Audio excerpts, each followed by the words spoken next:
Welcome back student. आप सभी लोगों को एक बार फिर से स्वागत है। स्टूडेंट, आप सभी लोगों को अगर मैथ में प्रॉब्लम होता होगा तो सबसे अधिक ज्योमेट्री के थ्योरम्स और प्रॉपर्टीज में होता होगा। तो आज मैं आपके लिए ज्योमेट्रीज का थ्योरम्स लेकर के आया हूँ, यानी कि एनसीईआरटी 10 क्लास का 6.1 पर मैं थ्योरम 6.1 बताने वाला हूँ। तो आप वीडियो को अंत तक देखिए और सारा कुछ आप एक एक करके समझिए, तब जा करके आपको क्लियर होगा। 6.1 से लेकर के 6.9 तक सभी थ्योरम्स बहुत ही इंपॉर्टेंट है, उसमें से आप सारा को बना लीजिए और अच्छी तरह से समझ करके बनाइए। इससे रिलेटेड बहुत सारा क्वेश्चन बनेगा और उसमें एक नए क्वेश्चन एग्जाम में आता ही आता है, हर साल एग्जाम में आता है, तो आप इसको जरूर समझ करके बनाइए, है ना। तो आइए हम लोग एक एक करके पढ़ते हैं। देखिए, सबसे पहले इसमें ऐसा कह रहा है कि यदि किसी त्रिभुज की एक भुजा के समांतर अन्य दो भुजाओं को काटते हुए कहता कि कोई रेखा खींचे तो यह त्रिभुज के अन्य दो भुजाओं के समान अनुपात को विभाजित करती है, इसे सिद्ध करें। स्टूडेंट, यहाँ पर बोल रहा है कि एक त्रिभुज में कोई एक भुजा के समांतर कोई अन्य दो भुजा को काटते हुए, यानी कि एक भुजा के समांतर जैसे BC है, हम BC लिए हैं तो BC के समांतर DE को खींचें। और कह रहा है कि अन्य दो भुजा, वो अन्य दो भुजा कौन बच गया, AB और आपका AC बच गया। ये दो भुजा को काटते हुए उसके समांतर में DE खींचें। क्लियर, ये यहाँ तक आपका त्रिभुज में होगा। रेड लाइन से जो बना उसका बात मैं अभी नहीं कर रहा हूँ, है ना। तो ये आपका जो क्वेश्चन कर रहा है वो उसके अनुसार में एक त्रिभुज बन गया जो आपका ब्लैक इंक से आपका खींचा गया है। अब आगे देखिए, इसको बनाने के लिए आपको क्या क्या इसमें दिया हुआ वो चीज़ आपको पकड़ना पड़ेगा। फिर आपको इसमें से क्या प्रूफ करना वो आपको लिखना पड़ेगा।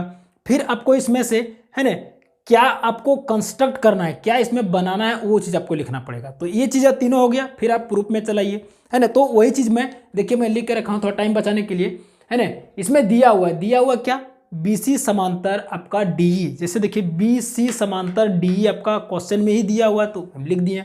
अब उसके पास टू प्रूफ में आपको क्या करना है, AD बटे DB और AE बटे आपको EC समान अनुपात में विभाजित। समांतर रेखा के बाद जो दो भुजा बच जाता है उसको समान अनुपात में विभाजित करेगा। तो आपको प्रूफ करना है AD बटे DB और आपको AE बटे EC, ये आपको प्रूफ करके लाना है ना। और उसमें बनावट यानी कंस्ट्रक्ट अब बनाने लगते हैं तो आपको क्या क्या उसमें बनावट करना पड़ेगा, क्या बनाना पड़ेगा। तो हम यहाँ पर लिखें कि BE से DE को मिलाया, BE और DC को मिलाएं। उसके बाद यहाँ पर DM परपेंडिकुलर AE पर यानी कि AC पर और EN परपेंडिकुलर AD यानी कि AB पर। आप ADB पर भी परपेंडिकुलर लिख सकते हैं और AC पर भी AB पर भी लिख सकते हैं, है ना। तो आपको जो ज़रूरत है उसके हिसाब से हम लोग को चलना पड़ता है ज्योमेट्री में। तो आइए अब हम लोग आगे प्रूफ में चलते हैं। तो देखिए, आप जब भी बनाना शुरू करते हैं तो सबसे पहले आपको शुरुआत कहाँ से करना पड़ेगा। तो शुरुआत आपको करना पड़ेगा कि जो चीज़ आपको प्रूफ करना है, तो प्रूफ आपको करना है कि AD बटे DB ये समान अनुपात में हो। तो इसमें से आप AD बटे DB कहाँ मिलेगा आपको, यहाँ से AD है और DB यहाँ से है, तो यही त्रिभुज को उठाइए, है ना। तो यही त्रिभुज को उठाते हैं। देखिए यहाँ पर सबसे पहले लिखिए आप एरिया ऑफ त्रिभुज, यहाँ पर ADE है ना, ADE आपका एक हो गया। दूसरा में आप आधार इसको मानिए DB, तो DBE। अब यहाँ पर लीजिए एक और त्रिभुज लिखे, यहाँ पर एरिया ऑफ त्रिभुज ये यानी कि सॉरी यहाँ पर हो गया DBE, ये दो त्रिभुज हो गया। स्टूडेंट, अब यहाँ पर दोनों त्रिभुज में आप अलग अलग तरीके से समझने का कोशिश कीजिए। देखिए यहाँ पर पहला ट्रायंगल लिए ADE, तो आप एक यहाँ पर इस तरह से ट्रायंगल अलग से बनाइए, है ना। और यहाँ पर जो जो नेम ऊपर में दिया वहीं पर आप यहाँ पर लिख दीजिए। यहाँ पर यहाँ पर D है तो ADE लिख दिए। अब ADE में से परपेंडिकुलर आपका क्या पड़ रहा है, EN पड़ रहा है, तो EN आप परपेंडिकुलर पढ़ दीजिए। देखिए ये आपका एक समकोण त्रिभुज बन गया है। अब समकोण त्रिभुज जब 90 डिग्री पर बनता है तो उसका फार्मूला होता है यानी कि 1/2 इंटू आधार गुने ऊंचाई। तो इसका आधार कौन हो गया, यहाँ पर AD हो गया और ऊंचाई आपका कौन हो गया, आपका यहाँ पर EN और E हो गया, तो EN लिख सकते हैं। तो वही चीज़ हम लोग को ऊपर में यहाँ पर लिख देना, 1/2 इंटू आधार गुने ऊंचाई। आधार में आपका AD है और ऊंचाई में आपका यहाँ पर EN और E है, तो ये इक्वेशन 1 मान लीजिए। अब उसी प्रकार से आपको कौन सा ट्रायंगल में चलना है, DB और E में से। तो DBE में से आप वही ट्रायंगल को यहाँ पर बनाइए एक बार। जैसे आप यहाँ पर ले लिए इस तरह से, आपका हो गया D, ये हो गया B, यहाँ पर E हो गया। तो इसमें आधार आप तो DB ले लिए, क्लियर, लेकिन इसमें ऊंचाई जो है वो थोड़ा आगे बढ़ के बना हुआ है, यानी कि ट्रायंगल से बाहर बना हुआ है। तो आपको इसको डॉट डॉट लाइन से इस तरह से आगे इस तरह से बनाइए। यहाँ पर ये आपका यहाँ पर बन गया 90 डिग्री, यहाँ पर EN हो गया। तो इसका मतलब हो गया कि आधार आप कौन लीजिएगा, डी बी और ऊंचाई आपका हो गया ई और एन, सॉरी हाँ ई और एन हो गया। तो वही चीज़ आपको यहाँ पर लिखना पड़ेगा 1/2 इंटू जिस तरह से आधार है इसका ए डी लिए उसी तरह से आपका यहाँ पर डी बी हो जाएगा। तो आप यहाँ पर डी बी इंटू आप एन ई इसका आधार सेम मतलब ऊंचाई दोनों का सेम हो जाएगा इक्वेशन 2। अब स्टूडेंट ध्यान दीजिए इक्वेशन 1 को 2 से भाग देने पर है ना, तो यहाँ पर लिखिए समीकरण 1 को है ना 2 से भाग देने पर अब भाग देने का मतलब हो गया कि जो ऊपर में लिखा उसको ऊपर में लिख दीजिए आप है ना। इसको एरिया आप लिखिए यहाँ पर त्रिभुज ए डी ई बटे यहाँ पर equal to 1/2 into A D into आपका ए एन ई हो जाएगा। उसी प्रकार से यहाँ पर नीचे लिख दीजिए आप area of triangle D B E equal to 1/2 into D B into आपका क्या हो जाएगा एन और ई हो जाएगा है ना। अब इसमें देखिए ये दोनों बटे में हो गया भाग देने पर, तो इसमें क्या क्या चीज़ मिल रहा है वो आप ध्यान दीजिए। तो 1/2 कैंसिल हो जाएगा, ई एन और ई एन कैंसिल हो जाएगा। इसमें क्या बच गया आपका ए डी बटे आपका बच गया यहाँ पर डी बी जो कि इक्वेशन आपका यहाँ पर थर्ड हो गया, इक्वेशन थर्ड अब मान लीजिए है ना। अब यहाँ पर ध्यान दीजिए इक्वेशन थर्ड हो गया। अब उसी प्रकार जिस प्रकार से हम लोग दोनों को अलग करके यहाँ पर डिवाइड किए हैं उसी प्रकार से आपको लाना क्या है ए ई बटे ई सी, जिसे देखिए यहाँ पर प्रूफ करना है आपको ए ई बटे ई सी। तो जिस तरह से ट्राइंगल में हम लोग यहाँ पर अलग से लिए, अब उसी प्रकार से यहाँ पर हम लोग एक और ट्राइंगल लेने का कोशिश करते हैं। जैसे आपको कौन कौन ट्राइंगल लेना है सबसे पहले उसको आप लिख लीजिए। तो आपको कौन सा ट्राइंगल लेना है, तो ट्राइंगल तो वही होगा, ऊपर में आप लीजिए यहाँ पर area of triangle A D है ना, A D E equal to, अब उसको बटे में कर दीजिए।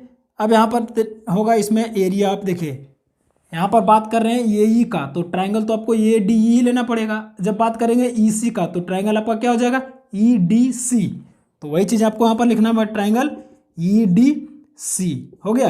अब देखिए इसका भी formula 1/2 into B into H ही होगा। तो ऊपर में अब जब यहाँ पर आप एन वाला इधर से लिए थे आधार, तो अब हाइट लिए कौन ई एन, लेकिन जब इधर से ले रहे हैं तो इसका मतलब है देखिए अब यहाँ पर फिर से मैं ट्राइंगल बना रहा हूँ है ना।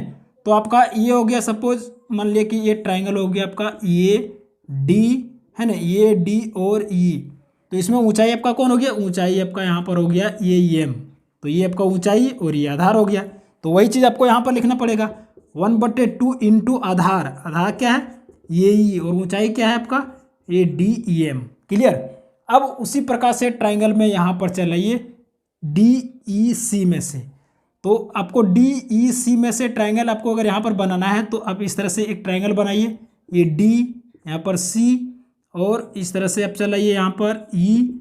अब देखिए यहाँ तो आधार आप इसको ले लिए ई सी को, लेकिन इसमें ऊंचाई जो है थोड़ा आगे डॉट डॉट लाइन करके बना हुआ है यहाँ पर ई एम पर है ना, ये 90 डिग्री यहाँ पर बना रहा है। तो ऊंचाई आपका ये थोड़ा एक्सटेंड करके बाहर बना है, यानी कि ट्राइंगल से बाहर बना है। तो ट्राइंगल से बाहर बना है तो इसका मतलब है कि हम लोग हाइट जो भी लेंगे वो डीएम लेंगे, लेकिन बेस जो लेंगे वो ईसी लेंगे। तो वही चीज़ यहाँ पर लिखिए 1/2 इंटू आधार, आधार आपका क्या हो जाएगा सी और ई हो जाएगा, चाहे तो ई और सी लिख सकते हैं, लेकिन डीएम ऊपर में जो हाइट है वही हाइट रह जाएगा। तो ये आपका, अब इसमें देखिए क्या क्या इसमें मिल रहा है ना, जो जो मिल रहा है उसको कैंसिल कर दीजिए। यहाँ पर डीएम मिल रहा है आपका 1/2 मिल रहा है। उसके बाद आप देखिए यहाँ पर ए डी ई और ए डी ई आपका दोनों ऊपर में भी मिल रहा है, तो इसको भी आप कैंसिल कर सकते हैं यहाँ पर है ना। जैसे दोनों ऊपर में है तो आपको कैंसिल हो गया और जो नीचे बचेगा वो आपका इक्वल में बच गया। जैसे देखिए आपको अगर यहाँ पर क्लियर नहीं हो रहा है तो मैं यहाँ पर बॉक्स में क्लियर करने की कोशिश कर रहा हूँ। मान लिया जाए इसको ए बटे बी मान लिए है ना, ए बटे बी, ये पूरे को ये, इसको पूरे को बी, और ये पूरे को हम ये मान लेते हैं, ये पूरे को हम लोग यहाँ पर सी मान लेते हैं। अब इसको हम लोग जब डिवाइड करते हैं तो किस तरह से डिवाइड करते हैं, ए बटे बी इंटू आप सी बटे, आप यहाँ पर क्या लिखते हैं ये, तो ये और ये कैंसिल हो गया, तो इस तरह से कैंसिल हो गया। अब जब कैंसिल बच गया तो इसका मतलब हो गया बी और यहाँ पर सी जो है वो आपस में इक्वल है। तो वही चीज़ हम लोग यहाँ पर इसको यहाँ पर लिख सकते हैं, क्या लिखेंगे एरिया ऑफ ट्राइंगल आपका यहाँ पर देखिए सबसे पहले जो बचा हुआ है सो आप यहाँ पर लिख लीजिए, ये हो गया आपका ए ई बटे आपका यहाँ पर सी और ये इक्वेशन आप फोर्थ यहाँ पर मान लीजिए है ना। अब यहाँ पर ट्राइंगल में ऊपर में बच गया आपका यहाँ पर D B E equal to आपका हो गया ट्राइंगल यहाँ पर ई डी सी, ये दोनों आपस में इक्वल है। जब दोनों एरिया दोनों आपस में इक्वल है तो इसका मतलब है ये दोनों को समान अनुपात में काट रहा है ना। तब हम लोग यहाँ पर लिख सकते हैं कि समीकरण 1 यानी कि समीकरण 3 और 4 है ना, 3 और 4 से 3 और 4 से देखिए, अब 3 और 4 में आपका क्या समीकरण है, तो यहाँ पर आ जाइए। तो 3 और 4 में आपका बचा है यहाँ पर ए डी बटे आपका बी और डी बच गया यहाँ पर ए डी बटे बी डी इक्वल टू आपका यहाँ पर ए ई बटे आपका हो गया यहाँ पर सी और ई, है ना। तो ये आपका प्रूव्ड है, यही तो आपको प्रूव्ड करना था। तो स्टूडेंट्स आई होप आपको ये क्वेश्चन समझ में आ गया होगा। अगर समझ में आ गया होगा तो लाइक शेयर सब्सक्राइब कीजिए, हर लोगों तक पहुंचाइए। फिर मैं इसी तरह से आपको नेक्स्ट थ्योरम यानी कि नेक्स्ट परिमेय में मिलता हूँ। तब तक के लिए आपको जय हिंद जय भारत।